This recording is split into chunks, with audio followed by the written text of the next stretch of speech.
Hi masters, for you may question ఛానల్కి స్వాగతం సుస్వాగతం. ముందుగా మన జగద్గురువైన బ్రహ్మర్షి పితామహ పత్రిజీ గారికి, మన గురుమాతకి నా ఆత్మ ప్రణామాలు మాస్టర్స్.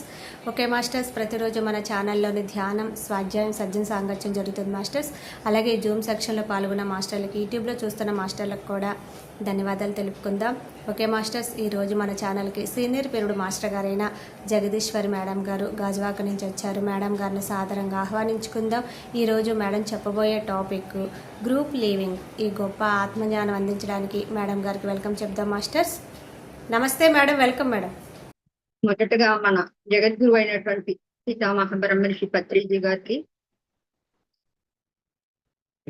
స్వర్ణమాల పత్రి అమ్మకి హృదయపూర్వక నమస్కారాలు తెలియజేసుకుంటున్నానండి. అలాగే మొట్టమొదటిగా నాకు ఆధ్యాత్మిక జీవితంలోకి చేయడానికి ఒక యోగి ఆత్మకథ ద్వారా యోగదా సత్సంగ్ పరమ గురువులైనటువంటి మహావతార్ బాబాజీ, లాహ్రీ మహాశయ, శ్రీ యుక్తేశ్వర్ గిరిజీ, పరమహంస యోగానంద, జీసస్ క్రైస్ట్, శ్రీకృష్ణ పరమాత్మ, యోగదా సత్సంగ్ గురువులందరికీ కూడా నా హృదయపూర్వక ఆత్మ ప్రణామాలు తెలియజేసుకుంటున్నానండి. అలాగే నాకు జన్మనిచ్చిన తల్లిదండ్రులకు నా కృతజ్ఞత తెలియజేసుకుంటున్నాను. అలాగే నాకు జూమ్ లో నాకు ఈ అవకాశం ఇచ్చినటువంటి సరితా మేడం గారికి, ఎంతో విశేషమైన కృషి చేస్తున్న సరితా మేడం గారికి కూడా నా కృతజ్ఞతలు తెలియజేసుకుంటున్నానండి. ఇవాళ నేను చెప్పిన టాపిక్ గ్రూప్ లీడింగ్ కాదు, గ్రూప్ లివింగ్ అనమాట. నా మాట కొంచెం అర్థం అవ్వలేదు అనుకుంటాను. ఓకే, ముందుగా నేను అసలు కొంచెం ఒక 10 minutes నా గురించి నేను చెప్తాను. నా గురించి అంటే, నేను ఈ ఆధ్యాత్మిక ప్రయాణంలో నేను వచ్చిన తర్వాత నేను ఏం పొందాను, ధ్యానం ద్వారాగా ఏం పొందగలిగాను అనే దాని గురించి ఒక్క 10 minutes మాట్లాడదాం అనుకుంటున్నాను. నేను 2002లో వచ్చానండి ఈ PSSM లోకి. అంతకుముందు 2 సంవత్సరాలు నేను పరమహంస యోగానంద గారి యోగదా సత్సంగ్లో నేను మెడిటేషన్ చేసేదాన్ని.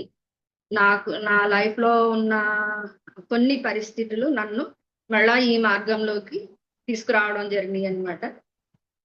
ఈ మార్గంలో రావడానికి నేను చాలా ఆలోచించి నిర్ణయం తీసుకోవడానికి, ప్రాక్టికల్ గా అది అంతా తెలుసుకున్న తర్వాత అప్పుడు మాత్రమే నేను ఈ మార్గం సరైన మార్గం అని తెలుసుకుని పత్రిసార్లు కలిసిన తర్వాత ఈ మార్గంలోకి రావడం జరిగింది.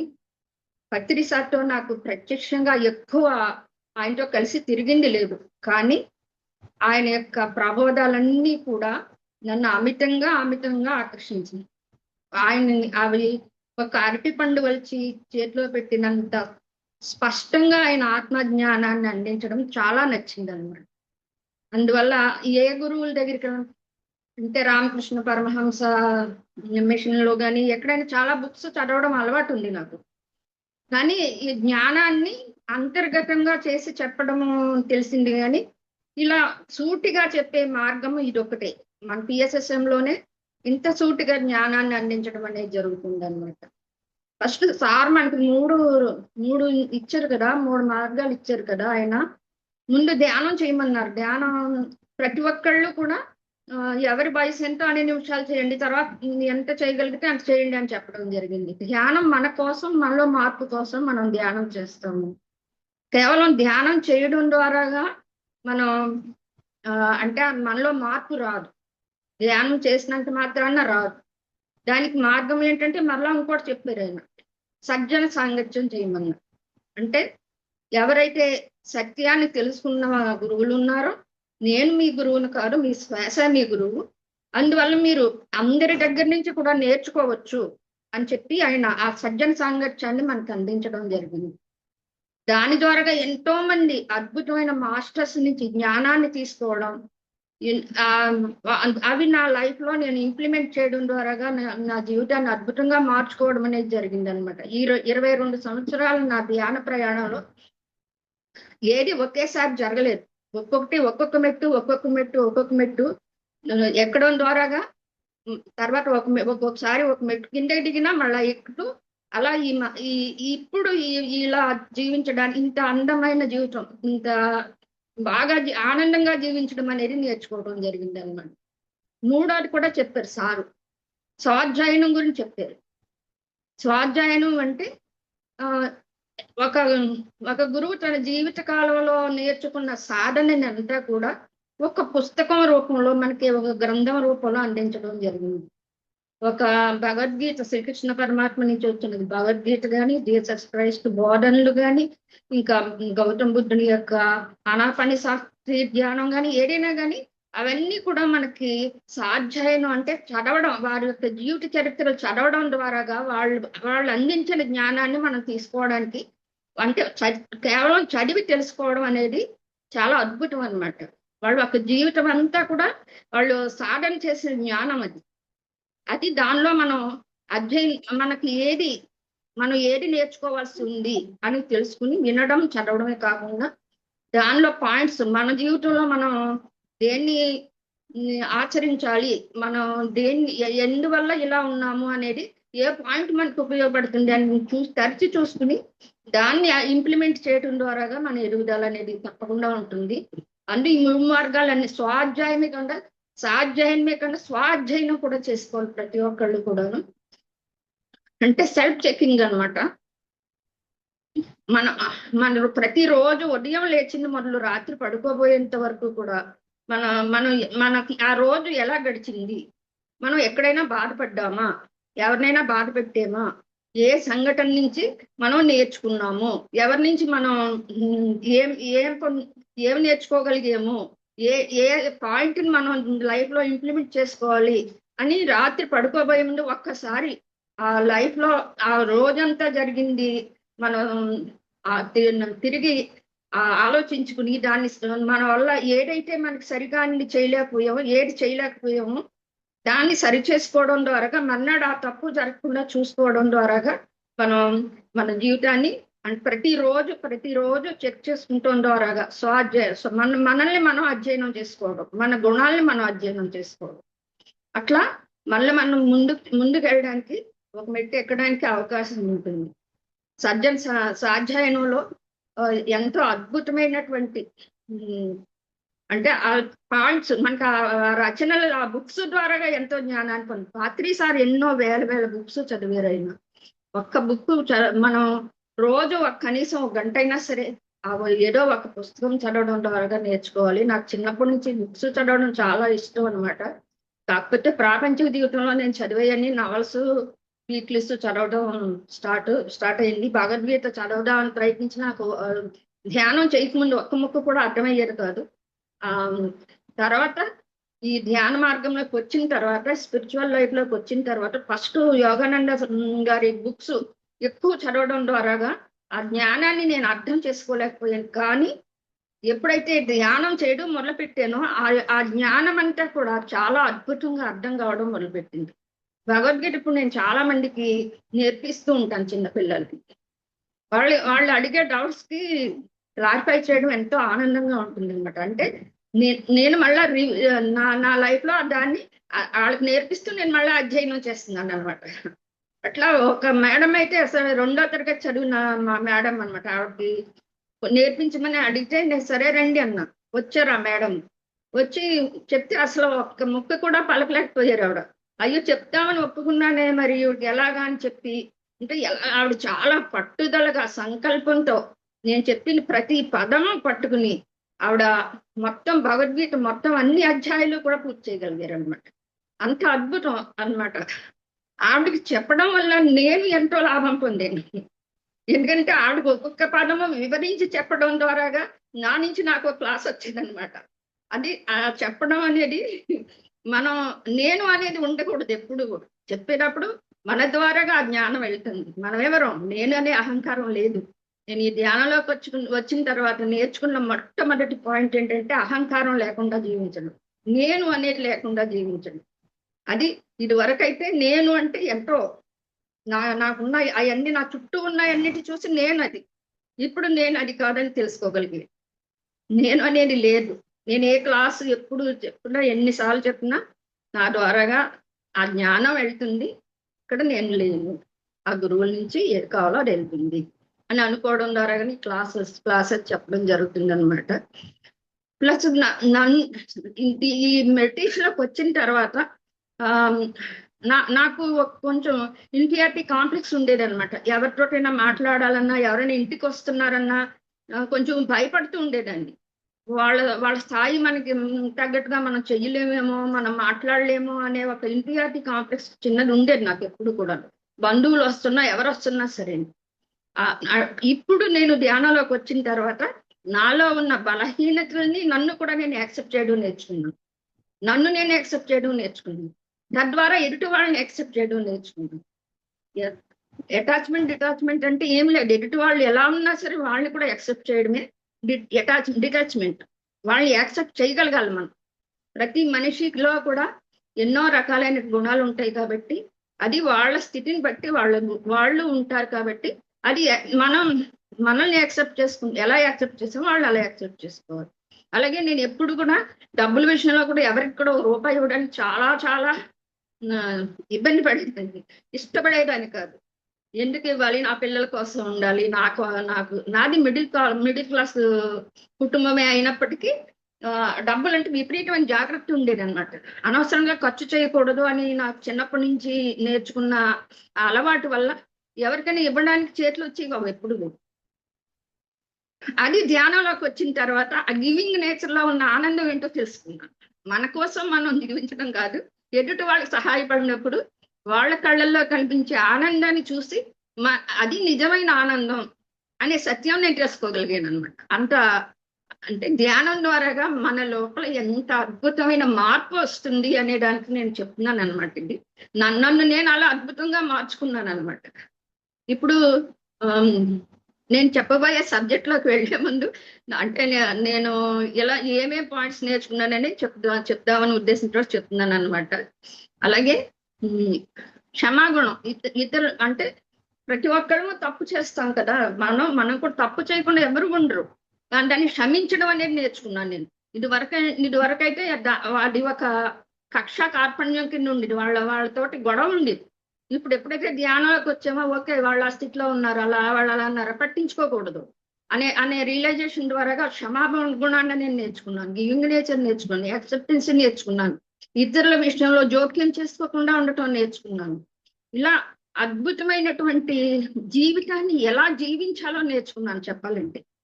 ఎంత ఈజీగా, ఎంత సంతోషంగా, ఎంత హ్యాపీగా మనం తెచ్చిపెట్టుకున్న బరువులన్నీ దింపేసుకోవడం ద్వారా ఎంత చక్కగా జీవించవచ్చు అనేది నాకు జీవితం నేర్పించింది.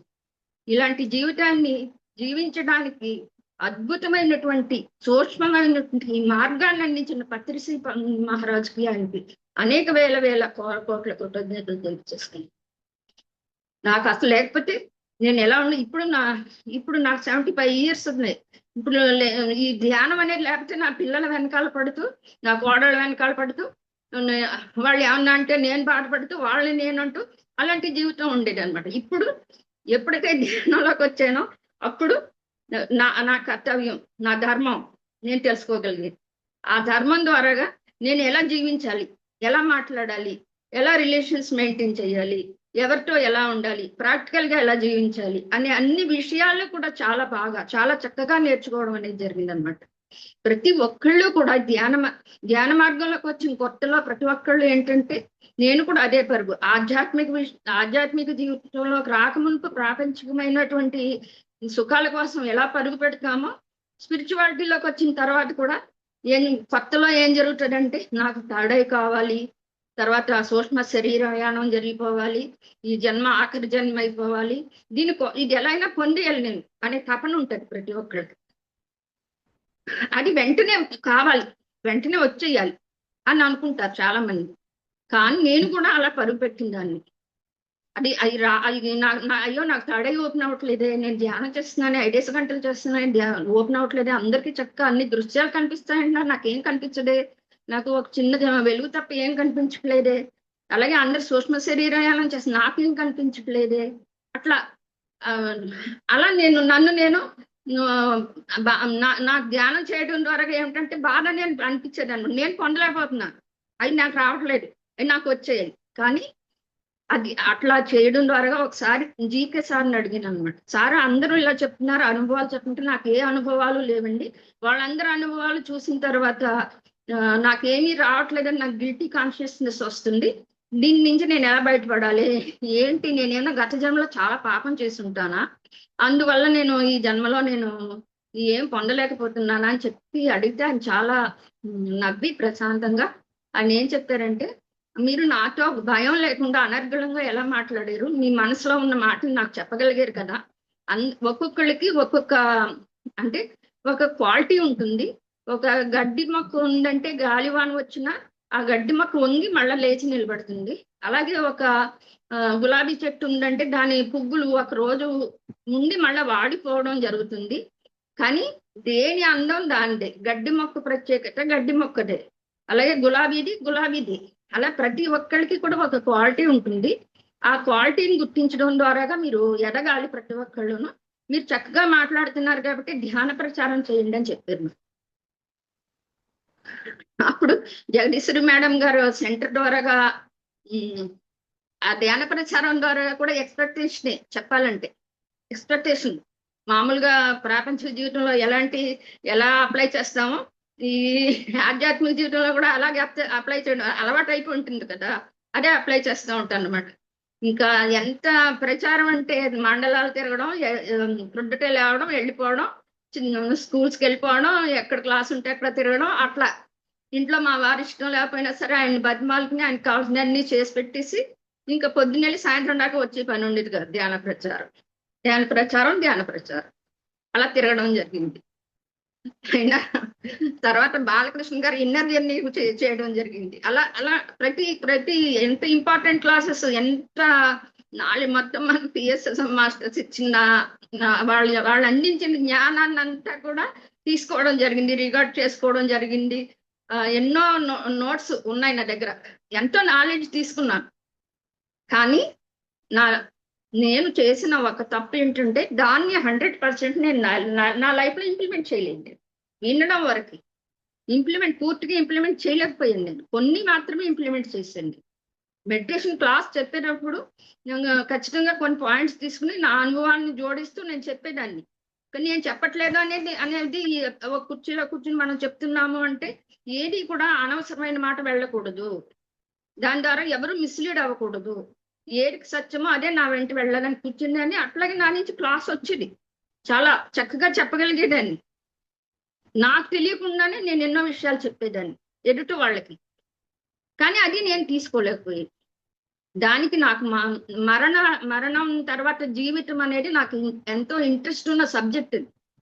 ఆ సబ్జెక్ట్ని చాలా ఎన్ని బుక్స్ చదివాను అనమాట. మరణం అంటే ఇంతే కదా, ఈ బాడీని వెకేట్ చేయడమే కదా, మంచి పైలోకాల్లో ఇంకా హ్యాపీగా ఉండొచ్చు కదా, ఇదే కదా, దీని గురించి ఎందుకు భయపడ్డాం, ఇది అసలు విషయమే కాదు. అలా ఎన్నో క్లాసెస్ చెప్పాను నేను. సడన్ గా నాకు 6 సంవత్సరాల క్రితం మా వారు బాడీ వెకేట్ చేశారు, హార్ట్ అటాక్. అప్పుడు 52 years ఇద్దరం కలిసి జీవించాం అనమాట. ఆయన చనిపోయినప్పుడు ఏమీ అనిపించలేదు, ముందు ఏమీ అనిపించలేదు. ఆయన చనిపోయిన తర్వాత మీ బాధ్యత అయిపోయింది, వెళ్ళిపోయారు, మీ పైలోకాలకు వెళ్ళిపోయింది, నేను గైడ్ చేయడం అంతా అయిపోయింది. తర్వాత మళ్ళీ మా అమ్మాయి ద్వారా ఆయన పిలిపించి మాట్లాడినప్పుడు నేను బాడీ వెకేట్ చేసి వచ్చేసాను, ఇంకా నాతో మీకు కనెక్షన్ లేదు, నన్ను పిలవద్దని చెప్పి ఆయన వెళ్ళిపోవడం జరిగింది. అంతా జరిగింది. ఆయన క్లియర్ గానే వెళ్ళిపోయారు. కానీ తర్వాత నా జీవితం ఏంటంటే ఆయనతో గడిపిన ఆ రోజులను గుర్తు నా మైండ్ లో రివైండ్ అయిపోయి అనమాట. ఇంకా చాలా డిప్రెషన్కి వెళ్ళిపోవడం జరిగింది. ఇంత దుఃఖం కాదు, దుఃఖం యొక్క అంతు లోతులు చూశాను అనమాట. చూసి దాని ద్వారాగా నేను అప్పుడు నాకు నా లోపల రియలైజేషన్ స్టార్ట్ అయింది. నేను ధ్యానం చేశాను, అసలు నేను ఏం నేర్చుకున్నాను, దుఃఖం ఉంటేనే, అజ్ఞానం ఉంటేనే దుఃఖము అని ప్రతిసారి చెప్పారు కదా. కానీ నాకు ఇంత దుఃఖం ఉందంటే నేను పూర్తి అజ్ఞానంలో ఉన్నాను. ఎందుకు ఉన్నాను? నేను బుక్స్ చదివాను, ఇంత నాలెడ్జ్ తీసుకున్నాను, అయినా కానీ ఏంటి, నేను ఎక్కడ తప్పు చేశాను అనే దానికి నాలో అప్పుడు ఆ రియలైజేషన్ స్టార్ట్ అయినప్పుడు అప్పుడు నాకు అర్థమైంది ఏంటంటే, మరణం అంటే చాలా ఈజీగా తీసుకున్నావు. ఓకే, నువ్వు మరణిస్తే ఏం లేదు, నువ్వు తీసుకున్న జ్ఞానం ద్వారాగా ఇదే అవుతావు. కానీ నీతో అటాచ్మెంట్ ఉన్న వాళ్ళు మరణిస్తే ఆ మరణాన్ని నువ్వు ఎలా తీసుకుంటావు, దాని నుంచి నువ్వు ఎలా బయటకు వస్తావు, అది దానికి నాకు ఆ టెస్ట్ అన్నమాట. అప్పుడు ఓకే నిజమే కదా, నేను కూడా ఎప్పుడో అప్పుడు వెళ్ళిపోవడమే కదా తెలుసు, ముందే తెలుసు ఆత్మస్వరం, మన బాడీ కాదు ఆత్మ అని తెలుసు, ఆత్మకు మరణం లేదని తెలుసు, అన్ని తెలుసుండి కూడా మనం ఈ ప్రాపంచిక జీవితంలో మళ్ళా ఆ మాయలో చిక్కుకోవడం ద్వారాగా మళ్ళా నా లైఫ్ స్పిరిచువాలిటీలో రీఓపెన్ అయింది అనమాట. అప్పటి వరకు పరుగే చెప్పాలంటే ఒక 10 సంవత్సరాలు పరుగే, మామూలు ధ్యాన ప్రచారం చేయడం, పరుగెట్టడం, క్లాసులు చెప్పడం, క్లాసులు వినడం ఇదే. కానీ అసలైన స్పిరిచువాలిటీ, ప్రాక్టికల్ స్పిరిచువాలిటీలోకి వచ్చింది నేను మా వారు చనిపోయిన తర్వాత నుంచి. నన్ను నేను అప్పుడు అధ్యయనం చేసుకోవడం అనేది జరిగింది అనమాట. ఇది ప్రజెంట్ నేను కొన్ని రోజులు క్లాసెస్ చెప్పలేదు, తర్వాత ఆటోమేటిక్గా నాకు అవకాశం వచ్చినట్టు చెప్తున్నానండి. సరే, చాలా ఎక్కువ చెప్పినట్టున్నాను. ఇప్పుడు మన సబ్జెక్ట్లోకే ఇప్పుడు నాకు అంటే ఫస్ట్ నేను ధ్యానంలోకి వచ్చిన తర్వాత ఇక్కడ జీకే గారు మాకు ఒక సెంటర్ పెట్టారు అనమాట. ఆ సెంటర్లో ఆయన చాలా సబ్జెక్ట్ ఇచ్చేవారు. ఆయన మొత్తం స్పిరిచువాలిటీకి సంబంధించింది క్లుప్తంగా మొత్తం దాని సారాంశాన్ని అంతా మాకు ఇవ్వడం జరిగింది. ఆయన చాలా అద్భుతంగా ఇచ్చేవాళ్ళు. ఆ క్లాసుల కోసం ఎంతో ఎదురు చూసేవాళ్ళం. ఇప్పుడైతే బోల్డ్ జూమ్ క్లాసులు జరుగుతున్నాయి, బోల్డ్ మంది మాస్టర్స్ చెప్తున్నారు. కానీ అంటే 20 సంవత్సరాల క్రితం ఇంత అద్భుతమైనటువంటి జ్ఞానం లేదు. చాలా కొత్తగా ఉండేది. ఆయన చెప్తుంటే ఆ చక్రా సిస్టమ్స్ గురించి కానీ, బాడీస్ గురించి కానీ, మన మనసు గురించి కానీ ఆయన చెప్పే జ్ఞానం చాలా అద్భుతంగా ఉండేది అనమాట. దానికి అట్రాక్ట్ అయిపోయి ఆయన వారానికి ఒక్కరోజే వచ్చి చెప్పేవాళ్ళు అనమాట. అదంతా దానికోసం మా వారితో నేను గొడవ పడటం కూడా జరిగింది. నేను ఆ క్లాస్ ఆయన వచ్చేదాకా, ఆయన 10ంటికి వస్తాడని 11ంటికి 12ంటికి అలా వస్తే అప్పటి వరకు వెయిట్ చేసేవాళ్ళు. నువ్వు వెళ్ళొద్దు అసలు ఇంట్లో, అప్పటి వరకు ఇంట్లో నుంచి నేను బయటకు వెళ్ళని అలా వెళ్తుంటే ఆయన కోపడేవారు.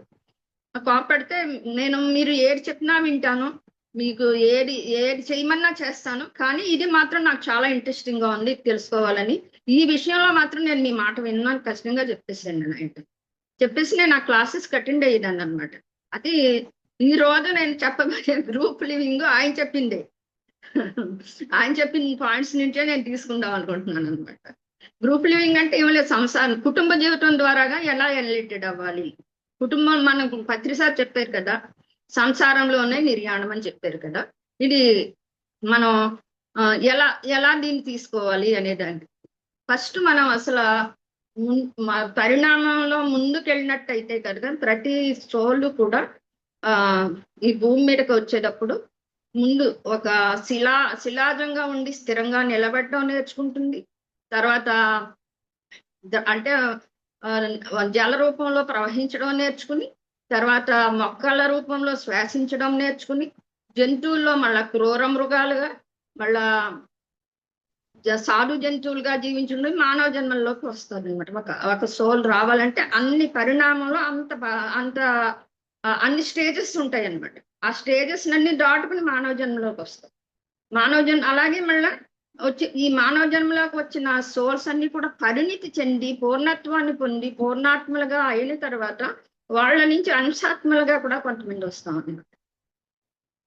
ఫస్ట్ జన్మ తీసుకున్నప్పుడు, ఈ భూమి మీద జన్మ తీసుకున్నప్పుడు జంతు లక్షణాలు ఉంటాయి మనకు. అంటే జంతువుల నుంచి వస్తాం కాబట్టి, అంటే కేవలం తినడం, తాగడం, తర్వాత కొంతగా డబ్బు సంపాదించుకుంటాం, బద్ధకం, నిద్ర, సెక్సువల్ లైఫ్, దీని పట్లే ఆసక్తి ఉంటుంది. తమో గుణంలో ఉంటారనమాట. ఫస్ట్ ఈ భూమి మీదకి వచ్చిన సోల్స్ అన్ని కూడా, ఆ జీవాత్మలన్నీ కూడా అంటే వాళ్ళు ఇంకా నేర్చుకోవాల్సి ఉంది కాబట్టి ఆ స్థితిలో ఉండడం జరుగుతుంది అనమాట. అది అట్లా కొన్ని జన్మలు గడిచిన తర్వాత ఇంకా నేనేమో ఇంకా పొందాలి, ఇంకా ఎక్కువ నాకు కావాలి అని కోరిక కలిగి అధికారం కోసం ప్రాకులాడడం, ఇతరులు దొంగలించడం, ఇతరుల లాక్కోవడం, రజోగుణంలోకి వస్తారనమాట. తమో గుణంలో కొన్ని 100 జన్మలు జరుగుతాయి. రజోగుణంలోకి వచ్చిన తర్వాత కూడా చాలా జన్మలు తీసుకోవడం జరుగుతుంది. తర్వాత అంటే శైశవాత్మగా ఉన్నప్పుడు, బాలాత్మగా ఉన్నప్పుడు, యవనాత్మగా ఉన్నప్పుడు కూడా మనం ఈ ఆధ్యాత్మికత గురించి తెలియదు అసలు. రారు. ఎన్నో జన్మలు తీసుకోవాలన్నమాట. అప్పుడు వాళ్ళు కేవలం ఈ ప్రాపంచ జీవితమే సత్యం, ఈ శరీరమే నిత్యం, మరణం తర్వాత ఏం ఉండదు. అందువల్ల బతికి ఉండగానే మనం అన్ని పొందేయాలి, అన్ని అనుభవించేయాలి, అన్ని సుఖాల్ని తీసేసుకోవాలి అనే తాపత్రయంతో పరుగు పెట్టడం ద్వారాగా, అజ్ఞానంలో ఉండడం ద్వారాగా కర్మ అనేది స్టార్ట్ అవుతుంది. ఆ కర్మ ఫలితం అనేది స్టార్ట్ అవుతుంది. ఈ మూడు స్టేజెస్ లోనే కర్మ అనేది వస్తుంది. కర్మ వచ్చినప్పుడు ఆ కర్మ ఫలితాన్ని అనుభవిస్తున్నప్పుడు ఆ మనిషి అంటే నేను ఏ జన్మలోనో కర్మ చేశాను, అందువల్ల నేను నిన్ను అనుభవిస్తున్నాను, అందువల్ల నేను ఇంకా ఎప్పుడు కూడా ఎవరికి అపకారం చేయను, నేను ఎవరికి కూడా ఎవరిని హింసించను, నేను మంచివాడిగా ఉంటాను అని అనుకుంటూ మళ్ళా అలా కొన్ని జన్మలు తీసుకోవడం జరుగుతుంది. మంచివాడుగా జీవించడానికి కొన్ని జన్మలు తీసుకోవడం జరుగుతుంది. అట్లా అయిన తర్వాత ప్రౌఢాత్మ వృద్ధాత్మ స్టేజ్కి వచ్చిన తర్వాతే స్పిరిచువాలిటీ అనేది ఆ యొక్క సోల్ లెర్నింగ్ లో యాడ్ అవుతుంది అనమాట. అంటే ఫస్ట్ ప్రౌఢాత్మగా ఉన్నప్పుడు ఏంటంటే మొత్తం స్పిరిచువాలిటీ అంటే ఏంటి, శరీరం కాదు ఆత్మ అంటున్నారు, ఏంటి తెలుసుకోవాలి. అలాగే భగవద్గీతలో ఏముంది తెలుసుకోవాలి. ప్రసంగాలు చాలా మంది ఆధ్యాత్మిక ప్రసంగాలు ఇస్తున్నారు, వాటి గురించి తెలుసుకోవాలి. అంటే ఆ సబ్జెక్ట్ గురించి తెలుసుకోవడం జరుగుతుంది అనమాట. మొత్తం సబ్జెక్ట్ అనేది వెతుకుతారనమాట. ఇదేంటి. అలా వెతికిన తర్వాత అప్పుడు దాన్ని ఆచరణలో ధ్యానంలోకి వస్తారు. అప్పుడు ధ్యానంలోకి వస్తారు, ఆ ధ్యాన మార్గంలోకి వస్తారు. ధ్యానం అంటే తపస్సు. ఇటువరకు అయితే మునులు ఎప్పుడు హిమాలయాస్కి వెళ్ళిపోయి వాళ్ళు సన్యాసంలో ఉండి వాళ్ళు వేల సంవత్సరాలు వాళ్ళు ఎందుకుంటారు అక్కడ, ఆ దివ్యానందాన్ని పొందడం కోసం, ఆ పరమానందం కోసం వాళ్ళు అక్కడే ఉంటారు. ఈ ప్రాపంచ జీవితం అనేది వాళ్ళకి చాలా స్వల్పమైన విషయం అసలు. అందువల్ల అది మనకేంటంటే మరి ఈ ప్రాపంచిక జీవితమే సత్యంగా ఉంటుంది కదా. దీనిలోంచి మనం లెర్నింగ్ అంటే ప్రతిసారి కూడా చెప్తారు, సంసార జీవితంలో ఉన్నప్పుడే ఆటుపోట్లన్నీ ఎదురవుతాయి కాబట్టి దీని నుంచే నేర్చుకుంటూ ఉంటది. సన్యాసిగా ఉన్నవాడికి ఏముంటది, ఏముండదు కదా, అదొక్కటే కదా జయం. అందువల్ల ఏంటంటే ఈ ధ్యానం అనేది ఎప్పుడైతే మనకి యాడ్ అవుతుందో అప్పుడు ఆ ధ్యాన మార్గం ద్వారాగా మళ్ళా స్టెప్స్ అనేవి స్టార్ట్ అవుతాయి. ఒక్కొక్క స్టెప్ అలా ఉంటుంది. అలా ఈ విధంగా ఇన్ని స్టెప్పులు జరిగిన తర్వాత ఎవరైతే మనకి ఒక 10% పీపుల్ ఈ భూమి మీదకి వచ్చిన తర్వాత వాళ్ళు ఎన్లైటెడ్ అయ్యి పూర్ణాత్మలుగా పైకి వెళ్ళిపోతారు. సప్త ఋషులు వాళ్ళందరూ కూడా అలా వచ్చి వెళ్ళిపోయిన వాళ్ళే. మళ్ళా ఒక 20% పీపుల్ ఏం చేస్తారంటే సగం సంసార జీవితంలోని, సగం ఏమో ఆధ్యాత్మిక జీవితంలోని జీవిస్తూ వాళ్ళు ఎన్లైటెడ్ అవడం జరుగుతుంది. ఇంకా 70% పీపుల్ ఏం చేస్తారంటే ఈ ప్రాపంచిక జీవితమే సత్యము, నేను ఈ దేహమే నిత్యము అనే సత్యం అనే భ్రమలో ఉండి ఈ ప్రాపంచికమైనటువంటి ఆనందాల కోసమే ప్రయత్నిస్తూ ఉంటారు. ఇవి ఎలా పొందాలి అనే దానికోసమే వాళ్ళ ఆలోచన అనేది ఉంటుంది. వాళ్ళ కోసమే ఈ యొక్క సంసారము అనే ఫ్యాక్టరీ, గ్రూప్ లివింగ్ అనేది అది. అంటే కుటుంబం ద్వారాగా నేర్చుకోవాలి వీళ్ళందరూ కూడా. ఈ 70% పీపుల్ కూడా కుటుంబం ద్వారాగా ఎన్లైటెడ్ అవ్వాలి కుటుంబ మార్గం ద్వారా. ఈ కుటుంబం ఈ సంసారం అనే ఈ ఫ్యాక్టరీలో 4 ధర్మాలు చెప్పారు. 1 బ్రహ్మచర్యం, 2 గృహస్థాశ్రమం, 3 వానప్రస్థం, 4 సన్యాసాశ్రమం. 4 స్టెప్స్ ఉంటాయి. మన 100 సంవత్సరాల జీవితంలో 4 స్టెప్స్ ఉంటాయి, 4 విభాగాలుగా విభజించబడి ఉంటాయి. ఫస్ట్ జన్మ తీసుకున్న తర్వాత తల్లిదండ్రుల దగ్గర పూర్వకాలంలో 16-17 సంవత్సరాలు వచ్చేంత వరకు వాళ్ళు ఏం చేస్తారంటే తల్లిదండ్రుల యొక్క కుల వృత్తిని నేర్చుకుని ఆ వృత్తిలో ప్రావీణ్యత సాధించిన తర్వాత అడవులకు వెళ్ళి గురువుల దగ్గర ఆత్మజ్ఞానాన్ని నేర్చుకునేవాడు.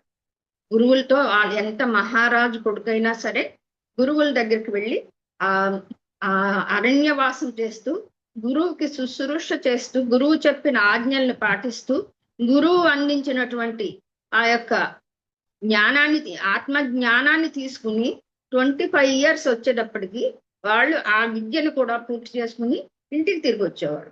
అంటే వాళ్ళకి 25 ఇయర్స్ వచ్చేటప్పటికి వాళ్ళకి జీవనాధారానికి సంబంధించిన కులవృత్తి ఉండేది. రెండోది ఏంటంటే ఎలా జీవించాలి, జీవితాన్ని ఎలా జీవించగలగాలి అనే దానికి ఆత్మజ్ఞానం అనే జ్ఞానం కూడా ఉండేది. ఈ రెండు కూడా వాళ్ళు పరిపూర్ణంగా తయారైన తర్వాత వాళ్ళు గృహస్థాశ్రమాన్ని స్వీకరించారు. గృహస్థాశ్రమంలోకి వచ్చిన తర్వాత వాళ్ళ కర్తవ్యం ఏంటంటే తన భార్య తన పిల్లల్ని ప్రేమగా చూసుకుని వాళ్ళ బాధ్యతని చూసుకోవడం, వాళ్ళకి ఆహారాన్ని సమకూర్చి పెట్టడం, వాళ్ళకి కావాల్సినవన్నీ కూడా ఈయన సమకూర్చాల్సి ఉంటుంది. అలాగే తల్లిదండ్రుల్ని వానప్రస్థంలో ఉన్న తన తల్లిదండ్రుల బాధ్యత కూడా తానే తీసుకోవాలి. అలాగే ఎవరైనా ఆధ్యాత్మికవేత్తలు వచ్చి ఆధ్యాత్మిక జ్ఞానాన్ని బోధించేస్తున్న గురువులు ఎవరైనా వస్తే వాళ్ళ బాధ్యత కూడా వీళ్ళే నిర్వర్తించాల్సి ఉంటుంది. కుటుంబంలో తన యొక్క తల్లిదండ్రుల వైపు వచ్చిన బంధువులు కానీ, తన అత్తవారి వైపు నుంచి వచ్చిన బంధువులు కానీ వారితో కలిసిమెలిసి ఉంటూ వాళ్ళతో హ్యాపీగా జీవించడం, తన ధర్మం ప్రకారం జీవించాలి. ఎంతవరకు ఉండాలో అంతవరకు ఉంటూ వాళ్ళతో సహజీవనం చెయ్యాలి. అలా చేయడం ద్వారాగా ఏమవుతుందంటే గృహస్థాశ్రమంలో ఎలా నేర్చుకుంటే కష్ట నిష్ఠూరాలు ఉంటాయి. బాధ్యతని నిర్వర్తించేటప్పుడు అనేక సమస్యలు ఎదురవుతూ ఉంటాయి. ఆ సమస్యలు పరిష్కరించుకోవాల్సిన అవసరం ఉంటుంది. స్త్రీ అయినా పురుషుడైనా సరే, స్త్రీ అయితే ఇంటి దగ్గర బాధ్యతలు నిర్వర్తిస్తూ ఆ భారాన్ని వహిస్తూ ఉంటుంది. పురుషుడైతే ధనాన్ని సంపాదిస్తూ ఆ బాధ్యతను నిర్వహిస్తూ ఉంటారు. ఇద్దరు సమానంగా సంసారాన్ని సమాన బాధ్యతను స్వీకరించి ముందుకు నడుపుతూ ఉంటారండి. పిల్లల పెంపకంలో కానీ ఏ విషయంలో కానీ కుటుంబం ద్వారాగా వాళ్ళు ఏం నేర్చుకుంటారంటే ఫస్ట్ గ్రూప్ లివింగ్, నా వాళ్ళు అని ఒక భావం ఉంటుందన్నమాట. నా పిల్లలు, లేకపోతే నా తల్లిదండ్రులు, నా సోదరులు, ఇలా నా నా నా వాళ్ళు అనే భావం ఉంటుంది వాళ్ళు. అలా ఉన్నప్పుడు ఏమవుతుందంటే అంటే సెల్ఫ్ అంటే కొంచెం స్వార్థం వస్తారు. నా వాళ్ళు అంటే ప్రేమ వస్తుంది. ప్రేమించడం అనేది మొదలవుతుంది. ప్రేమ అనేది గ్రూప్ లివింగ్ లో స్టార్ట్ అవుతుంది. ప్రేమించడం నేర్చుకుంటారంట. కుటుంబం ద్వారాగా అందరినీ ప్రేమించడం నేర్చుకుంటారు. తన తల్లిదండ్రులను ప్రేమిస్తారు, అత్తమామల్ని ప్రేమిస్తారు, భార్యా పిల్లల్ని ప్రేమిస్తారు, బంధువర్గాన్ని ప్రేమిస్తారు, అంటే తన స్నేహితులతో కూడా కలిసిమెలిసి ఉండడం ద్వారాగా ఆ ప్రేమను పంచుకుంటూ ఉంటారు. తద్వారా ఏంటంటే వాళ్ళ జీవితంలో ఎంతో ఎన్లైట్మెంట్ వస్తుంది. ఎలా అంటే కష్టనిష్టాలను ఎదుర్కొనేటప్పుడు వాళ్ళకి సహనం వస్తుంది. తర్వాత ఎలా ఎదుర్కోవాలి అనే దానికి క్రియేటివిటీ వస్తుంది. ప్రేమని ఎలా పంచాలనే దానికి వాళ్ళకి ఒక ఈ రకంగా చేయడం ద్వారాగా మనం మంచిగా మారుతుంది అని ఆ రిలేషన్స్ మెయింటైన్ చేయడం అనేది వస్తుంది. ప్రతి ఒక్క దాని విషయము కూడా ప్రాక్టికల్ గా నేర్చుకోవడం వస్తుంది కుటుంబ వ్యవస్థ ద్వారా, కుటుంబంలో ఉండటం ద్వారా. ఎప్పుడైతే పరిపూర్ణంగా తన బాధ్యతలు నిర్వహిస్తూ తన ప్రేమని సమానంగా అందరికీ పంచుతూ తను గృహస్థాశ్రమాన్ని ఎవరైతే చాలా చక్కగా నిర్వర్తించగలుగుతారో వాళ్ళు ఆ గృహస్థాశ్రమంలో 100% వాళ్ళు పరిపూర్ణత చెందినట్లేనమాట. వాళ్ళ ధర్మం కేవలం ఆ గృహస్థాశ్రమంలో ఉన్నప్పుడు బాధ్యతలు స్వీకరించి దాన్ని దాన్ని పరిష్కరించుకోవడం కోసం పోవడమే. వాళ్ళు ఆధ్యాత్మిక మార్గంలోకి అప్పుడు రావాల్సిన అవసరం లేదు. నేర్చుకోవడమే ఉంటది. కుటుంబం ద్వారాగా నేర్చుకుంటారంట. వ్యక్తులు లిమిటెడ్ గ్రూప్ అంటే కుటుంబం అంటే లిమిటెడ్ పర్సన్స్ తన వాళ్ళ ద్వారాగా నేర్చుకోవడం ఉంటది. దాన్ని అన్లిమిటెడ్ చేసుకోవాల్సి ఉంటుంది తర్వాత అనమాట.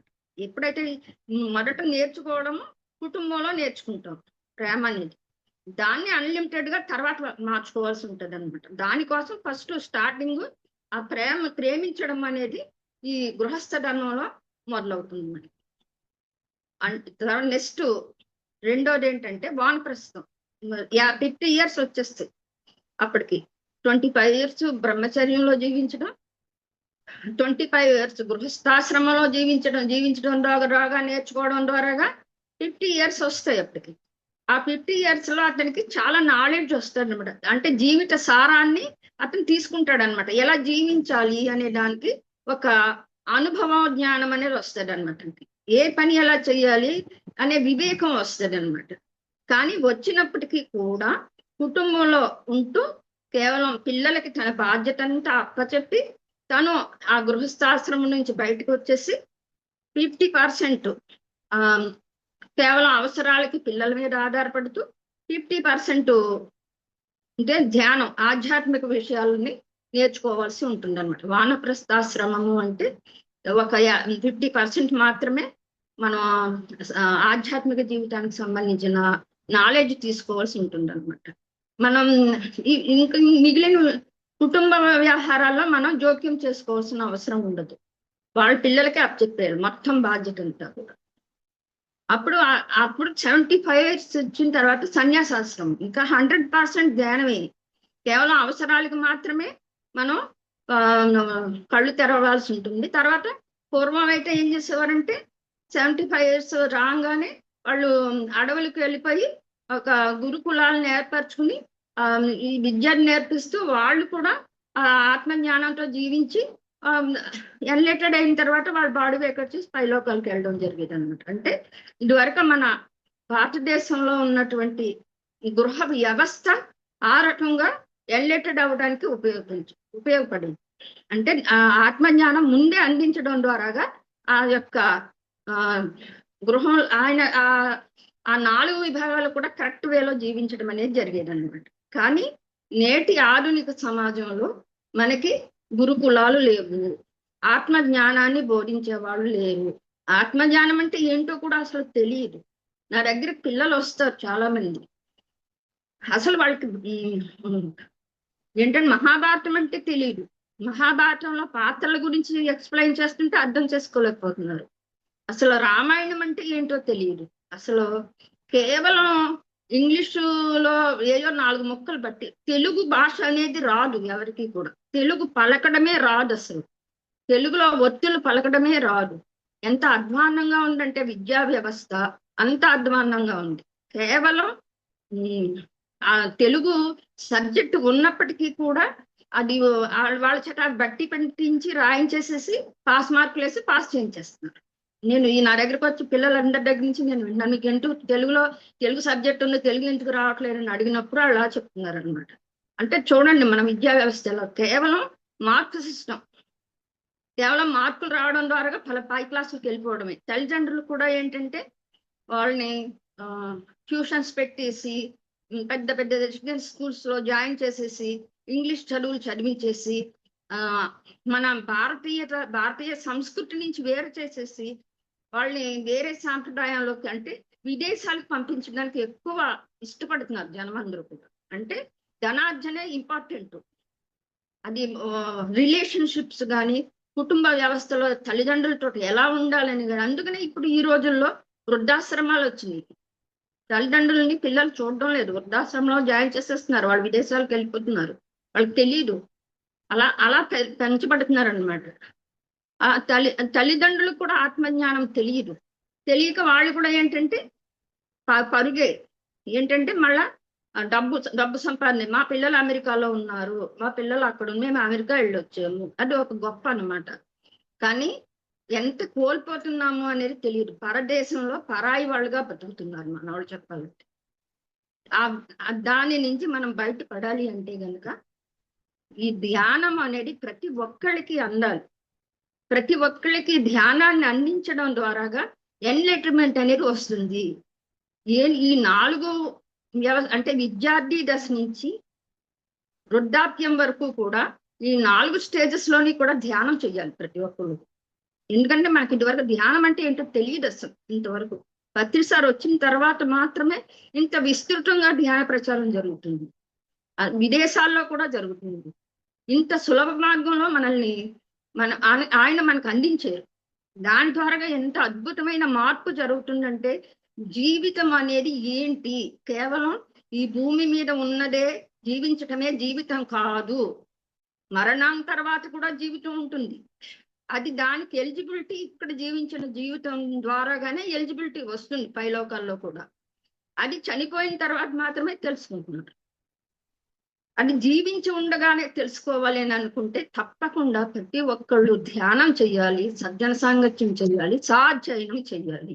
ఈ మూడిటి ద్వారాగా మనిషిలో ఎంతో అద్భుతం ప్రశాంతమైన జీవితం వస్తుంది. డబ్బుతో ముడిపడని అవసరం లేదు. మనం జీవించడానికి అవసరమైనంత ధనం ఉంటే చాలు. అంతకుమించి మన కంఫర్ట్స్ వరకు ఉంటే చాలు. అంతకుమించి పరిపెట్టాల్సిన అవసరం లేదు. ఒక కారు ఉంటే 2 కార్లు అవసరం లేదు. ఒక బిల్డింగ్ ఉంటే 2 బిల్డింగ్లు అవసరం లేదు.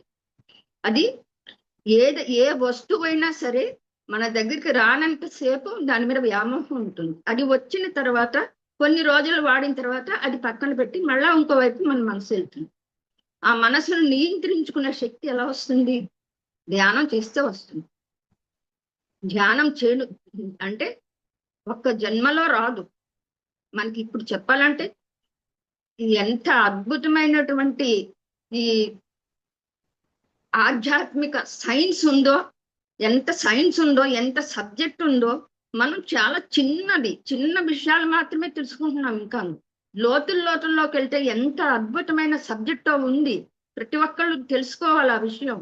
ఈ బాడీలో ఎంత చిన్న విశ్వం ఈ బాడీ. ఈ చిన్న విశ్వాన్ని గురించి తెలుసుకోగలిగినప్పుడు ఈ విశ్వం అంటే ఏంటి అనేది అర్థమవుతుంది. విశ్వ నియమం అంటే ఏంటో అర్థమవుతుంది. ఎలా జీవించాలనేది అర్థమవుతుంది. ఇంత అద్భుతమైన నాలెడ్జ్ని వదిలేసి కేవలం ప్రాపంచికమైన సుఖాల కోసమే పరుగుపెట్టి ఏం చేస్తున్నారంటే 60 ఇయర్స్ వచ్చేటప్పటికి 70 ఇయర్స్ వచ్చేటప్పటికి హార్ట్ అటాక్ ద్వారా, స్ట్రెస్ వల్ల, వాళ్ళ పరుగుపెట్టే విధానం ద్వారాగా, ఆ ధనార్జన కోసం వాళ్ళు చేసే పనుల ద్వారాగా వాళ్ళు బాడీ వికెట్ చేయాల్సిన అవసరం ఉంటుంది. చాలా మందికి సన్యాసాశ్రమం 75 ఇయర్స్ మినిమం అయిపోతుంది ఏజ్. అందువల్ల ఏంటంటే ప్రతి ఒక్కళ్ళు కూడా ఈ 4 దశల్లోని కూడా విద్యార్థి దశ నుంచే ఆత్మ జ్ఞానాన్ని అందించే జ్ఞానాన్ని బోధించాలి. ఆ ధ్యానం ద్వారాగా వాళ్ళ లోపల మార్పు జరుగుతుంది. ఆ మార్పు జరిగినప్పుడు వాళ్ళ జీవితం ఎలా జీవించాలి అనే దానికి వాళ్ళకి ఒక అవగాహన వస్తుంది. అలాగే మన వివాహ వ్యవస్థ ద్వారా కూడా మన భార్యాభర్తలు ఊరికే చిన్న విషయానికే డైవర్స్ తీసేసుకుంటున్నారు. ఇప్పుడు తెలియక ఏ సమస్యనైతే మనం పరిష్కరించలేకుండా దాని నుంచి బయటికి వచ్చేస్తామో ఆ సమస్యని మళ్ళా మనం తిరిగి ఫేస్ చేయాల్సి ఉంటుంది. అది తెలియడం లేదు చాలా మంది. ఇద్దరు వ్యక్తులు వివాహ వ్యవస్థ ద్వారాగా ఒకటి అయ్యారంటే ఎప్పుడు 100 జన్మలు తేడా ఉంటుంది వాళ్ళిద్దరికి మధ్యన. ఒకళ్ళ నుంచి అంటే 100 జన్మలు హైలో ఉన్న వాళ్ళు, 100 జన్మలు లోలో ఉన్న వాళ్ళు, పైన ఉన్న వాళ్ళ నుంచి నేర్చుకోవాల్సి ఉంటుంది. అది నేర్పించాల్సిన బాధ్యత పై జన్మల్లో ఉన్న వాళ్ళకు ఉంటుంది. ఆ బంధం అందుకు ఏర్పడుతుంది. 2 ఆత్మలు 2 కలయిక ద్వారాగా ఆ లెర్నింగ్ అనేది ఉంటుంది. ఆత్మ లెర్నింగ్ ఉంటుంది.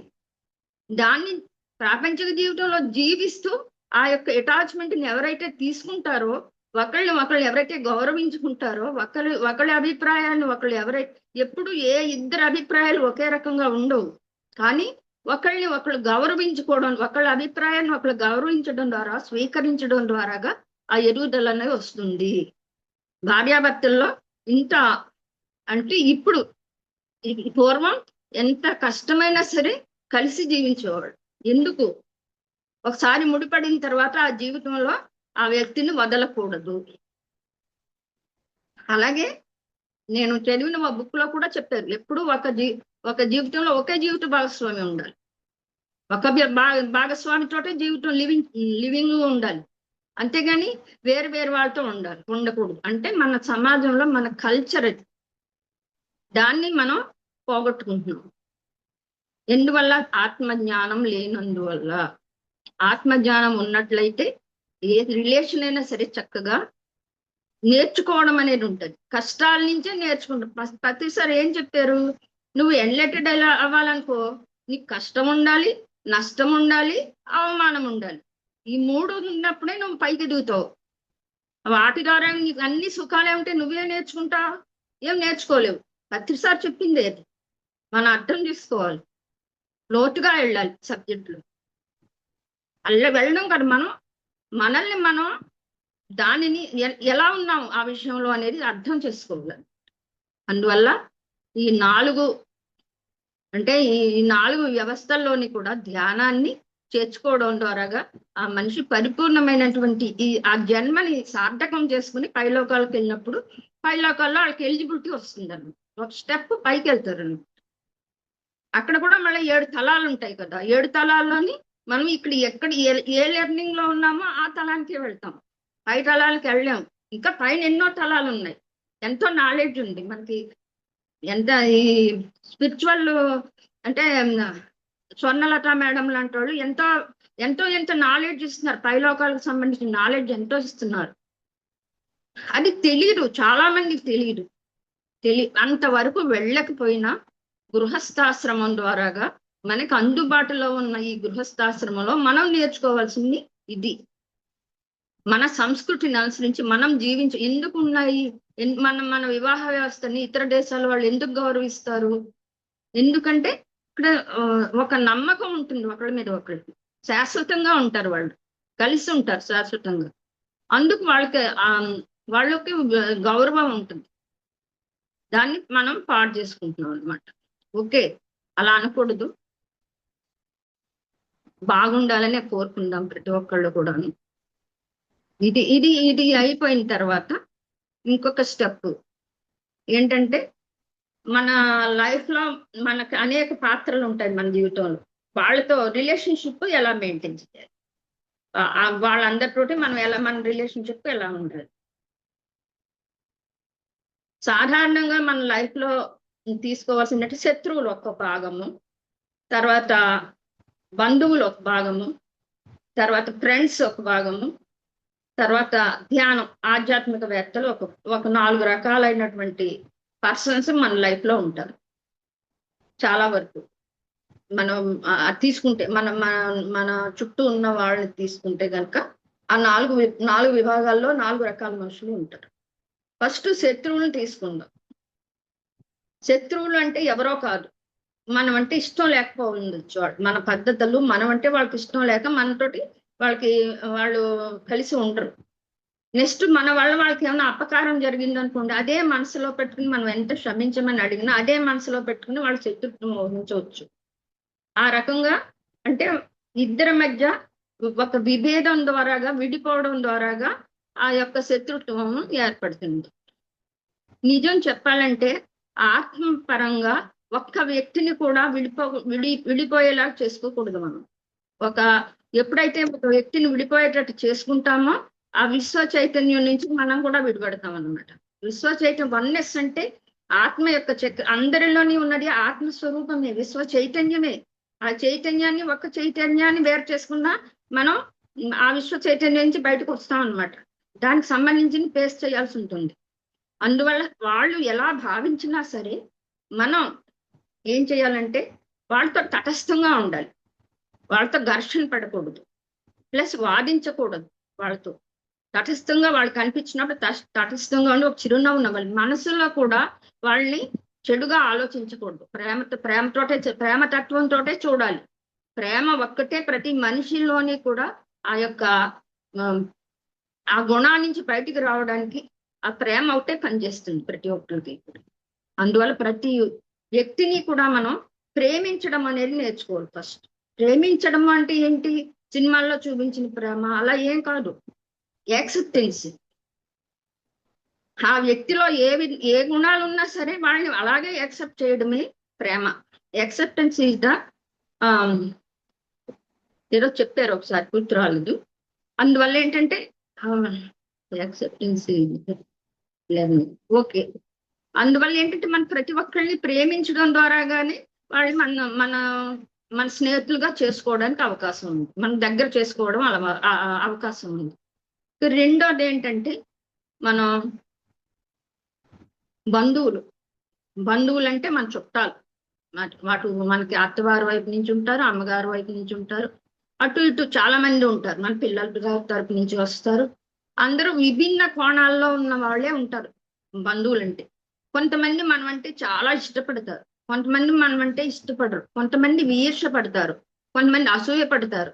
ఇలా రకరకాలైనటువంటి భావాలన్నీ మన మీద ఉంటాయి వాళ్ళందరికీ కూడా. కానీ మనం ఎలా ఉండాలి వాళ్ళతో? మన వైపు నుంచి మనం ఎలా ఉండాలి. బంధువులంటే వాళ్ళు మన ఇంటికి వచ్చినప్పుడు వాళ్ళని ఎంతో ప్రేమగా చూస్తూ వాళ్ళకి మనస్ఫూర్తిగా ఆతిథ్యం ఇస్తూ వాళ్ళు ఉన్నంత వరకు వాళ్ళని బాగా చూసుకుని పంపించేయాలి అంతే. అలాగే వాళ్ళ ఇంటికి వెళ్ళినప్పుడు కూడా వాళ్ళు వాళ్ళు ఎలాంటి అతిథి మర్యాద చేసినా దాన్ని ఏ విధంగానూ కూడా విమర్శించకుండా, దానిలో లోపాలు చూడకుండా అక్కడ అది స్వీకరించి మనం ఇంటికి వచ్చేయాలి. No judgement. అది వాళ్ళ స్వభావం, అది మనది కాదు. మనం చెయ్యాల్సింది మనం కరెక్ట్ గా చెయ్యాలి. వాళ్ళ నుంచి మనం ఎక్స్పెక్ట్ చేయకూడదు. ఎక్స్పెక్ట్ చేస్తే అప్పుడు ఏమవుతుందంటే బాధ, దుఃఖం వస్తుంది అనమాట. నన్ను అలా చూస్తారు, ఇలా చూస్తారు, బాధ వస్తుంది. అది వచ్చినప్పుడు ఏమవుతుంది, మనకే నష్టం. ఎప్పుడైతే అరిషడ్ స్వర్గాలకు లోన్ అవుతామో మన కణాలన్నీ కూడా లాస్ అవుతుంది. అందువల్ల మన బాడీయే మనకి, మన బాడీలో కణాలే నాశనం అవుతుంది. తెలుసుకోవాలి, బాడీ గురించి ప్రతి ఒక్కళ్ళు తెలుసుకోవాలి. ఈ అద్భుతమైనటువంటి ఈ బాడీ నిర్మాణం ఎంత అద్భుతంగా నిర్మించుకుంది, ఆ యొక్క ఆత్మ నిర్మించుకుంది ఈ బాడీని. సోల్ ఎలా నిర్మించుకుంది, చిన్న సూది గుచ్చుకుంటే వెంటనే బ్రెయిన్కి వెళ్ళిపోతుంది. ఎలా వెళ్తుంది? అంత కంప్యూటర్స్, ఎన్ని కంప్యూటర్స్, ఎన్ని ల్యాప్టాప్స్ వస్తున్నాయి. వాళ్ళు ఈ టెక్నాలజీని వాళ్ళు చేయగలరా? ఈ మానవ శరీరంలో ఉన్న టెక్నాలజీని అనుసరించగలరా? కళ్ళు ఎలా చూస్తున్నాయి? మనం ఏం మాట్లాడుతున్న మాట ఎలా వస్తుంది? ఏ భాషలో ఎలా మాట్లాడగలుగుతున్నాం? ఏ భాషని ఎలా వినగలుగుతున్నాం? మనకు వచ్చేది ఎలా వస్తుంది?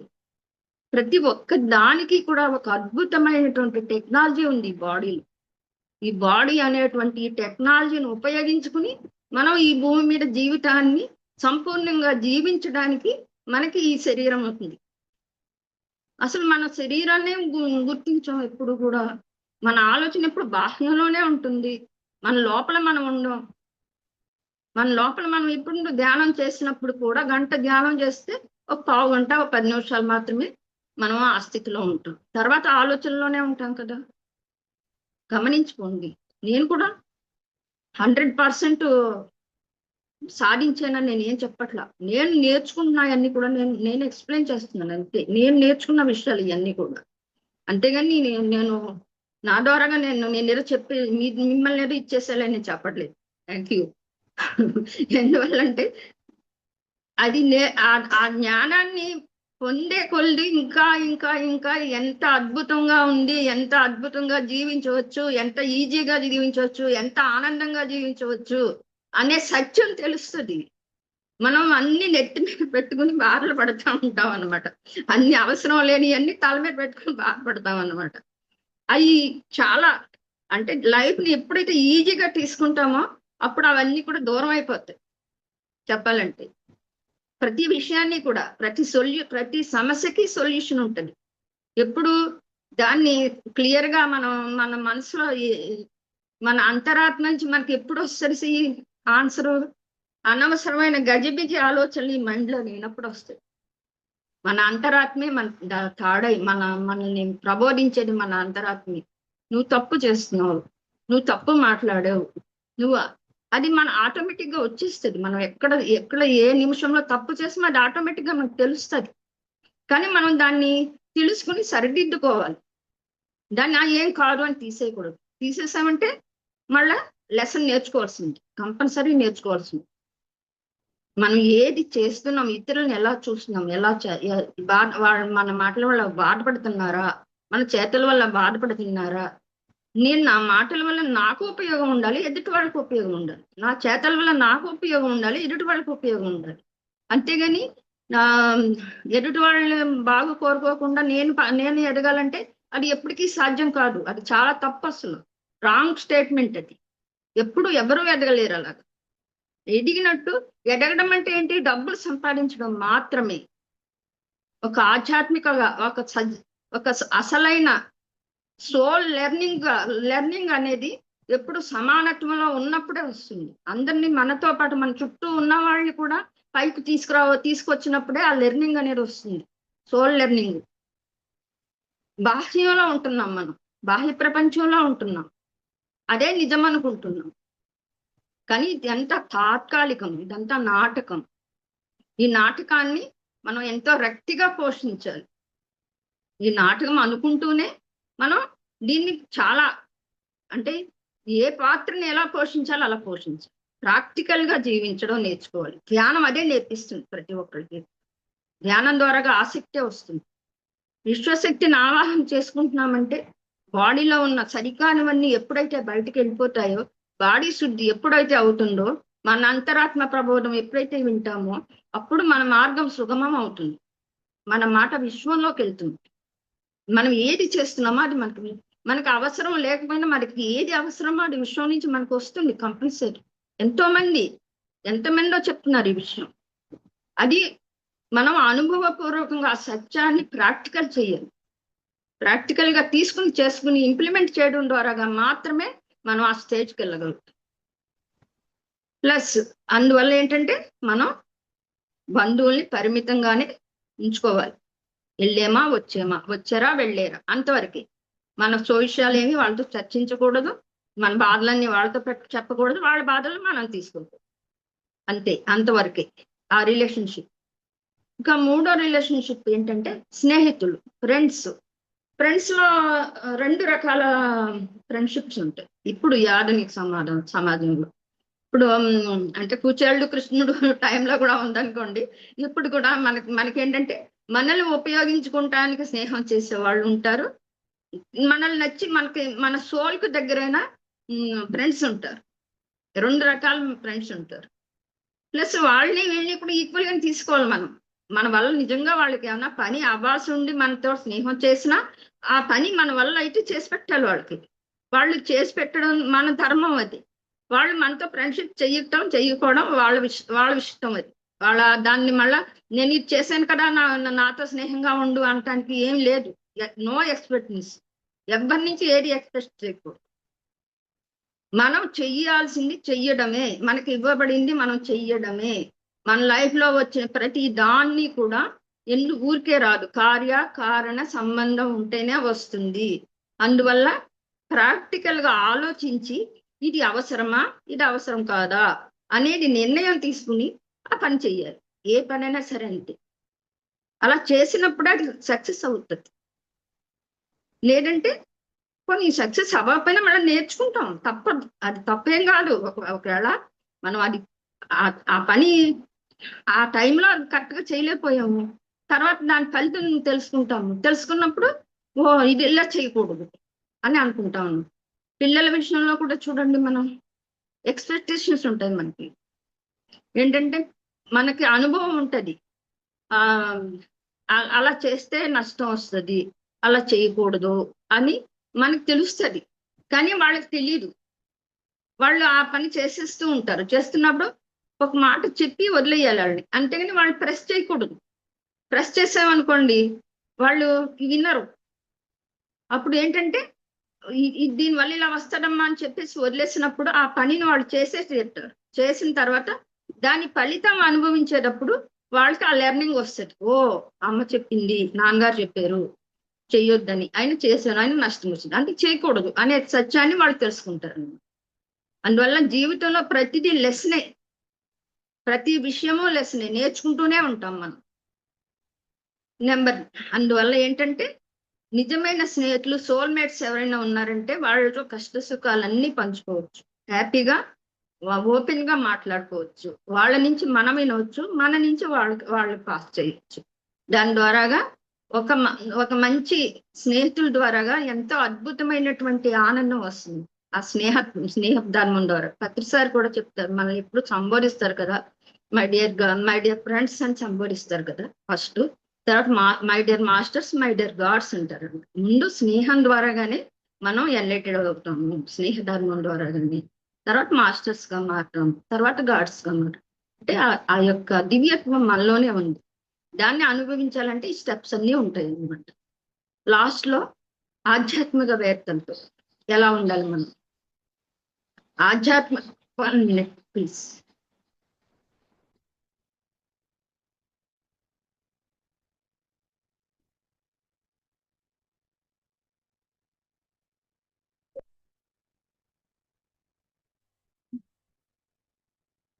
ఎప్పుడు కూడా ఆధ్యాత్మికమైన జ్ఞానానికి సంబంధించి వాళ్ళు ఏమి చెప్తున్నారో మనం వినాలి. ముందు వాళ్ళు చెప్పేది మనం వినాలి. విన్న తర్వాత మనకి మనం ఏది తెలుసుకోవాలనుకుంటున్నామో అది సూటిగా పరిప్రశ్నల ద్వారాగా వాళ్ళు అడగాలి. అంతేగాని కుటుంబ విషయాలు కానీ ప్రాపంచిక విషయాలు కానీ వాళ్ళతో మాట్లాడకూడదు. ఎప్పుడు జ్ఞానానికి సంబంధించిన విషయాలే మాట్లాడాలి, మాస్టర్స్ తో కానీ ఎవరితో కానీ. చాలా మంది ఇప్పుడు మన పిఎస్ఎస్ఎం లో కూడా చాలా మంది పర్సనల్ విషయాలు మాట్లాడుతూ ఉంటారు. పత్రి సార్ ఏం చెప్పారు మనకి, ఎవరి సమస్యని వాళ్ళే పరిష్కరించుకోవాలని చెప్పారు. ఇప్పుడు నాకు ఒక సమస్య ఉందని నా యొక్క జీవితంలో నేను నేర్చుకోవాల్సి ఉంది ఆ సమస్య ద్వారాగా. దాన్ని నేను పరిష్కరించుకున్నప్పుడే దాని యొక్క లెసన్ వస్తుంది. ఎదుటి వాళ్ళు చెప్పింది, ఎదుటి వాళ్ళు నా గురించి వాళ్ళకి ఏం తెలుస్తుంది తెలియదు కదా, నా ఆత్మలో ఏముందో వాళ్ళకి తెలియదు కదా. అందువల్ల ఏంటంటే మనం ఎప్పుడు కూడా మన యొక్క పర్సనల్ విషయాలు ఏవి కూడా గురువులతో కానీ ఎవరితో కానీ వాళ్ళకి తెలుస్తుంది. మనం చూసిన వెంటనే, మన ఆరాన్ని చూసిన వెంటనే వాళ్ళ ఆరాలోకి వెళ్ళినప్పుడు మనం ఏంటి అనేది వాళ్ళకి అర్థమైపోతుంది. మనం వివరించి చెప్పక్కర్లేదు. అవసరమైతే వాళ్ళే గైడ్ చేస్తారు మనల్ని. అందువల్ల ఎప్పుడు కూడా ఆధ్యాత్మిక విషయాలకు సంబంధించిన ప్రశ్నలు మాత్రమే వేస్తూ ఆ యొక్క జ్ఞానాన్ని మాత్రమే తీసుకోవాల్సి ఉంటుంది. అలా చేయడం ద్వారాగా శత్రువులు మనకి బంధువులుగా మారచ్చు, బంధువులు స్నేహితులుగా మారచ్చు, స్నేహితులు ఆధ్యాత్మిక మార్గంలో ఉండవచ్చు. ఈ 4 రిలేషన్షిప్స్ కూడా మన లైఫ్ లో ఇలా మెయింటైన్ చేయడం ద్వారాగా చెక్ చేసుకుందాం, ప్రయత్నం చేద్దాం. ఇలా జీవించడానికి గుర్తుంచుకుందాం. ఓ ఇలా కదా, ఇలా కదా, ఇలా కదా అని గుర్తుంచుకున్నప్పుడు అప్పుడు అది మన లోపల నుంచి, మన ఇన్నర్ నుంచే మనకు వస్తుందండి. ఇంకొక 4 పాయింట్స్ ఉన్నాయన్నమాట అండి. ఒక మనిషితో ఎలా ప్రవర్తించాలి, ఒక భార్యాభర్తలా ఉండి, తర్వాత తండ్రి కొడుకులు, తల్లి కొడుకులు ఉండి, ఒక వ్యక్తికి మధ్య ఉన్న సంబంధ బాంధవ్యాల్ని ఎలాగా మెయింటైన్ చేయాలి అనే విషయం. ఫస్ట్ ఏంటంటే మనం ఇందాక చెప్పుకున్నట్టుగానే ప్రతి ఒక్కరిని ప్రేమతత్వం ద్వారాగానే మార్చొచ్చు. ప్రేమతత్వం అంటే యాక్సెప్టెన్సీ. వాళ్ళని ఎలా ఉన్నారో అలా, వాళ్ళలో ఉన్నటువంటి అంటే సరికాని విషయాలు ఉన్నా, మంచి విషయాలు ఉన్నా, రెండు ఉంటాయి ప్రతి మనిషిలోని. అది ఉంటుంది, ఇది ఉంటుంది. వాళ్ళని అలాగే యాక్సెప్ట్ చేయాలి మనం. అంతేగాని విమర్శని, నీది ఇలా ఉన్నావు, నువ్వు అలా ఉన్నావు, నువ్వు ఇలా ఉండాలి అని మనం ఎప్పుడు కూడా వాళ్ళ లైఫ్ లో ఇంటర్ఫీర్ అవ్వకూడదు. ఎప్పుడు కూడా వాళ్ళు ఏం చెప్పినా వినాలి, ప్రేమించాలి, ప్రేమపూర్వకంగానే వాళ్ళతో ఉండాలి. వాళ్ళు అడిగినప్పుడు ప్రేమపూర్వకంగానే సలహా చెప్పాలి. అంతేగాని మనం ఇంటర్ఫీర్ అయ్యి చెప్పకూడదు. ప్రేమతత్వం ద్వారాగా, యాక్సెప్టెన్సీ ద్వారాగా ఒక మనిషిని దగ్గర అవడానికి అవకాశం ఉంటుంది. ఒక మనిషి దగ్గర అవడానికి అవకాశం ఉంటుంది. వ్యతిరేకించడం ద్వారాగా వియోగం వస్తుంది. వ్యతిరేకత ద్వారా ఘర్షణ వస్తుంది. అందువల్ల ఏంటంటే కోపం ద్వారాగా ఏంటంటే మనలో అగ్నితత్వం అనేది పెరిగిపోతుంది. అగ్నితత్వం పెరిగిపోయినప్పుడు ఏమవుతుందంటే ఏం మాట్లాడుతున్నామో వివేక జ్ఞానాన్ని కోల్పోతాం. ఏం మాట్లాడుతున్నాము ఏమి అనేది మన అవేర్నెస్ లో ఉండదు, మన మైండ్ లో ఉండదు. నోటికి ఏదొస్తే అది మాట్లాడేస్తూ ఉంటాం. అందువల్ల మనం ఏం చేస్తామంటే ఆ యొక్క ఎరుక మన మాట పట్ల, మన చేత పట్ల, మన ఆలోచన పట్ల అవేర్నెస్ అనేది ఉండాలి. ఆ ప్రేమతత్వంతో కూడి ఉండాలి. మన ఇంటికి వచ్చే ప్రతి ఒక్కరిని కూడా, ఒక పని మనిషి అవనివ్వండి, ఎవరైనా అవనివ్వండి, వాళ్ళతో కూడా మనం అలా ప్రేమగా మాట్లాడితే ఎంతో చక్కగా పనిచేస్తారు మనకి. వాళ్ళు కష్టపడి వాళ్ళ డబ్బు కోసం మన దగ్గర పనిచేస్తున్నారు. వాళ్ళు పని మనుషులుగా వేరు చేసి చూడాల్సిన అవసరం లేదు. వాళ్ళలో కూడా దైవం ఉంది. వాళ్ళు ఆ స్థితి నుంచి ఎదగాలి కాబట్టి ఆ స్థితిలో ఉన్నారు. అలా జన్మ తీసుకుని వచ్చారు. వాళ్ళకి మనం హెల్ప్ చేయాలి, ప్రేమించాలి వాళ్ళని కూడా. వాళ్ళు ఎప్పుడైతే వాళ్ళని వేరుగా చూస్తామో మనకు కూడా ఆ వేర్పాటు భావం అని, వేర్పాటు అనే విషయం నుంచి మనం కూడా వేరవుతూ ఉంటాం అన్నమాట. ఈ సత్యం తెలియట్లేదు. దానివల్లే మనకి ఈ కష్ట నిష్ఠూరాలన్నీ జరుగుతుంది అన్నమాట. ఏకత్వము, వన్నెస్ అంటే ఏంటి? అందరితో కలిసి ఉండటం, అందరినీ యాక్సెప్ట్ చేయడమే వన్నెస్. అంతేగాని ఆత్మపూర్వకంగా అందరం ఒకటే, కానీ బాహ్యంలో కూడా వన్నెస్ ఉండాలి. మనం చూసే విధానంలో కూడా వన్నెస్ ఉండాలి. దాని ద్వారాగానే మనం ఆ హయ్యర్ అంటే ఆ హయ్యర్ లోకాల్లో ఉన్నటువంటి ఆ ఎనర్జీస్ కి మనం కనెక్ట్ అవ్వగలుగుతాం. అందువల్ల మనం ఏంటంటే ప్రేమతత్వంని ప్రేమతోటే చూడాలి ప్రతి ఒక్కరిని. రెండోది అంటే సహనం. చాలా ఇంపార్టెంట్ అది జీవితంలో. పత్రి సార్ చాలా క్లాసెస్ చెప్పారు సహనం గురించి, ఎంతో చెప్పారు. సహనం ప్రతిదీ మన జీవితంలో వచ్చే ప్రతి దాన్ని కూడా సహనంతో నిరీక్షించాలి, సహనం వహించాలి. అలాగే ఎదుటి వాళ్ళు ఏ రకంగా ఉన్నప్పటికీ కూడా, వాళ్ళు ఏ రకంగా మాట్లాడుతున్నప్పటికీ కూడా సహనంతో వినాలి ముందు. వాళ్ళు ఏం చేసినా సరే, ఇప్పుడు శ్రీకృష్ణ పరమాత్మ శిశుపాలుని చూస్తారో 100 తప్పులు చేసేంత వరకు ఆయన మాట్లాడకుండా ఊరుకుని 100వ తప్పు చేసిన తర్వాత ఆయన చంపడం జరిగింది. అలాగే బుద్ధ భగవానుడు కూడా చెప్పాడు, మీరు మీరు మీరు ఎవరైనా సరే 100 తప్పు 99% అంటే వ్యతిరేక భావాలతో 1% పాజిటివ్ గా ఉంటే మీరు ఆ 1% పాజిటివ్నెస్ నే తీసుకోవడం ద్వారాగా వాళ్ళని ఆ 99% నుంచి బయటకు తీసుకురాగలుగుతారు అని చెప్పారు. అందువల్ల ఏంటంటే ఆ సహనం మనలో ఉండాలి. ఆ సహనం మనలో లేనప్పుడు ఏంటంటే వాళ్ళని ఎదుటి వాళ్ళు ఏమన్నా తప్పు చేస్తే వాళ్ళని ఎత్తి చూపించడం ద్వారాగా వాళ్ళని ఇబ్బంది పెడతాం. వాళ్ళు తప్పు చేసినప్పటికీ కూడా వాళ్ళకి తెలిసినా కూడా ఎదుటి వాళ్ళు చెప్తే వాళ్ళకి ఎక్కువ బాధ కలుగుతుంది. మనం ఎప్పుడు కూడా ఆ ఎత్తి చూపించకూడదు. ఆ తప్పుని వాళ్ళు సరిదిద్దుకునే వరకు సహనం వహించాలి. మూడోది ఏంటంటే చెప్పడం. ఒక మనిషికి మధ్య ఎన్నో రకాలైనటువంటి అభిప్రాయ భేదాలు ఉంటాయి. ఒకళ్ళ పట్ల ఒకళ్ళకి అపోహలు ఉంటాయి. ఉన్నప్పుడు ఏంటంటే అప్పుడు మన మనసులో వాళ్ళు మన పట్ల అపార్థం చేసుకుని వాళ్ళు దూరంగా ఉంటున్నట్లయితే మనం వాళ్ళతో చేరి మన మనసులో ఏమి ఉన్నది అనేది వాళ్ళకి తెలియచెప్పాలి. నీ పట్ల నా అభిప్రాయం ఇది, నేను నిన్ను ఇలా చూస్తున్నాను, నేను నిన్ను ఇలా ప్రేమిస్తున్నాను, నీ కోసం ఇలా చేస్తున్నాను. మనం ఏదైతే వాళ్ళు అపార్థం చేసుకున్నారో ఆ విషయాన్ని వాళ్ళకి మనం తీసుకున్న విధానాన్ని వాళ్ళకి తెలియచెప్పడం ద్వారాగా అపోహని వాళ్ళ నుంచి తొలగించడానికి అవకాశం ఉంటుంది. మూడోది ఏంటంటే సపోర్ట్ చేయాలి. అంటే ఎప్పుడైతే మనకి సరికాని అంటే జీవితంలో సరికాకుండా అజ్ఞానంతో జీవిస్తూ ఉంటామో దానికి సంబంధించిన పనిష్మెంట్స్ కూడా మన లైఫ్ లో వస్తూ ఉంటాయి అన్నమాట. ఏది ఊరికే రాదు. మనం చేసుకున్న దాన్ని బట్టే మనం వస్తుంది. మన ఆలోచన విధానాన్ని బట్టే మనం వస్తుంది. మనం ఏ ఆలోచిస్తున్నామో అదే మన వాస్తవంగా వస్తుంది. అందువల్ల ఏంటంటే అది వచ్చినప్పుడు కృంగిపోతారు వాళ్ళు.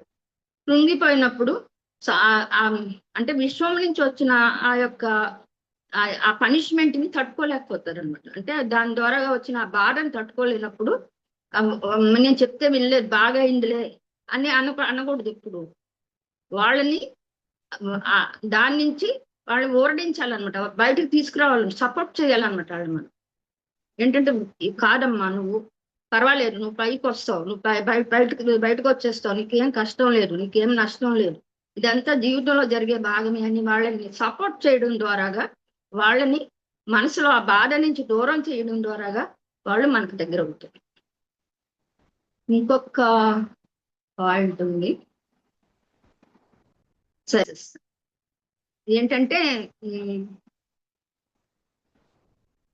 ఇంకా ఒకటి ఏంటంటే 4 చెప్పాను. ఇంకొకటి మొయ్యడం. సర్వసాధారణం. మన ఫ్యామిలీలో అందరూ ఉంటారు, మన మాట వినరు, మనం ఎంత ప్రేమగా చూసినా పట్టించుకోరు, తర్వాత ఎంత సపోర్ట్ చేసినా తీసి పడేస్తారు, దేన్ని లెక్క చేయరు, డోంట్ కేర్ అని ఉంటారు. వాళ్ళు వినరు, ఏది కూడా వినరు. అలాంటి వాళ్ళని కూడా దూరం చేసుకోకుండా వాళ్ళు మన లైఫ్ లో పాటు లాక్కెళ్ళాలన్నమాట. మనతో పాటు వాళ్ళని కూడా తీసుకెళ్ళాలి, మొయ్యాలన్నమాట. వాళ్ళని కూడా వాళ్ళు ఎలా ఉన్నా వాళ్ళు మొయ్యాలి మనం. అది తద్వారా ఏంటంటే వాళ్ళ కొన్ని రోజులు మార్పు వస్తుందని ఆశిస్తూ మనం మొయ్యాలన్నమాట.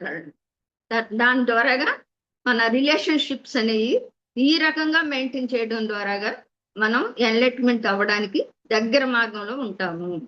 అంటే సంసారంలోనే మనం ఇన్ని లెసన్స్ నేర్చుకోవాల్సి ఉంటుంది. అందుకే ఈ గ్రూప్ లివింగ్ అనేది మనకి ఇవ్వబడింది.